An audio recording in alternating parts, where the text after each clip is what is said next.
It was interesting at La Scala. One of the pieces in our triple bill was Seven Deadly Sins, but that was actually not what I was performing, despite that being one of the roles I sing the most in my whole career. It was nice to be able to do something different by Weill, Happy End, which I loved, but I do normally sing Seven Deadly Sins all the time. And last year, I was able to do it quite a lot at Carnegie Hall, and then also in two different recording projects. One of which was a studio recording in Sweden with the Swedish Chamber Orchestra, and that was a normal, studio experience. We had a few days. We stopped and started. We retook things and found the best mix of takes. And then the other project was actually a live concert in Cologne, in Köln, with the Ensemble Modern. So a completely different experience being live. The pressure was on, and although we had performed it as an ensemble at Carnegie and other venues, it was a very different experience from the studio recording because I didn't get a second chance. So I'm really interested to see how these recordings compare. The other interesting thing is the Swedish Chamber studio recording is in English, which is one of the official versions of this piece.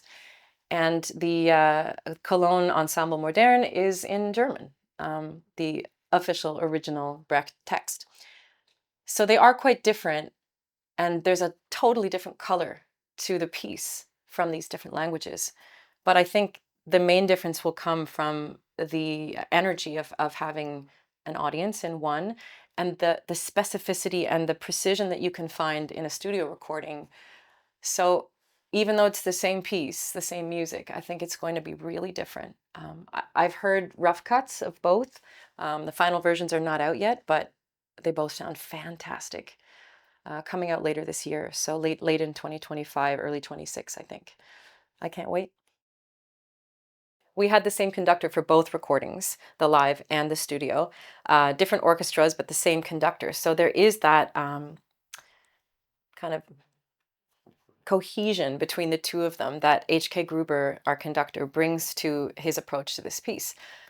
We toured with Ensemble Modern before we recorded in Cologne, and we really got to refine our collaborative approach. And in Sweden, while Gruber has worked with that orchestra many times, I hadn't, so I was jumping into something new. His approach is really authentic.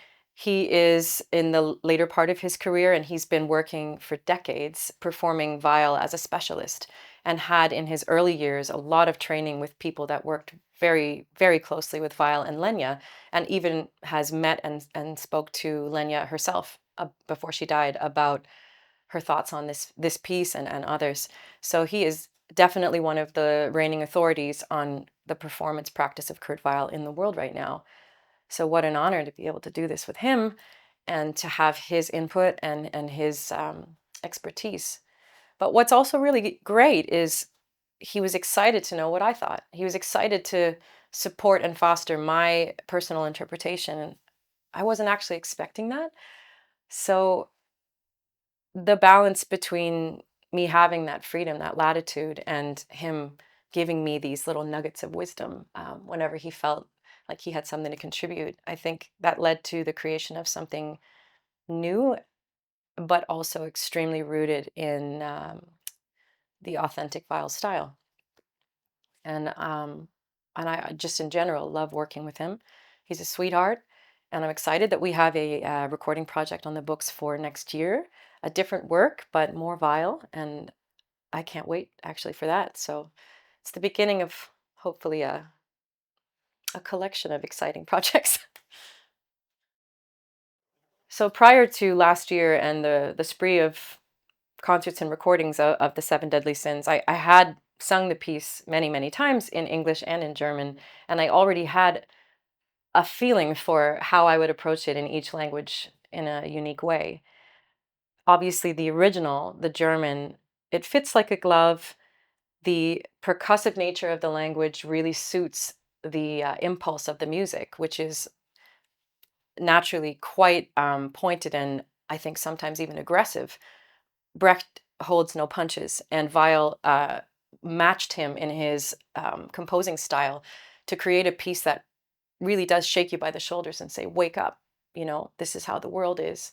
You can't just turn a blind eye. You have to see things the way they really are, so that we can learn from that and do better. I mean, this is protest music. This is not just some Strauss waltz to make you feel good after a few glasses of champagne.